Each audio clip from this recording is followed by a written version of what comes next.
ఎప్పుడైనా సరే ఏదైనా అకస్మాత్తుగా చూడకూడదు చూసామనుకోండి, ఎలా ఇప్పటికిప్పుడు స్నానం చేయడానికి అవకాశం లేదు, ఎలాగ మరి చాలా దోషభూయిష్టమైన విషయం చూశానే, ఈ పాపం పోవాలంటే అనుకున్నాను అనుకోండి, వెంటనే ఏమిటంటే గరికిని ముట్టుకుంటే చాలు పోతుంది.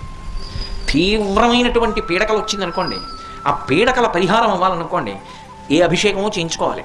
శక్తి లేదనుకోండి మీరు అన్ని పూజలు చేయించుకున్నట్టే.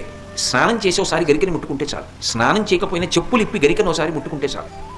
అందుకే శతమూలా శతాంకుర సర్వగం హరతు మే పాపం దుర్వాదు స్వప్ననాశిని. ఓ శతమూలా శతాంకుర, నువ్వు అనేకమైన వేర్లతో ముందుకెడుతుంటావు, అటువంటి అంకుర నిన్ను ముట్టుకుంటున్నాను. దీనివల్ల ఏమవుతోంది? సర్వగం హరతు మే పాపం, నా పాపములన్నీ పోతున్నాయి. దుస్వప్ననాశిని, దుస్వప్నములు పీడకల యొక్క ఫలితము పోతోంది.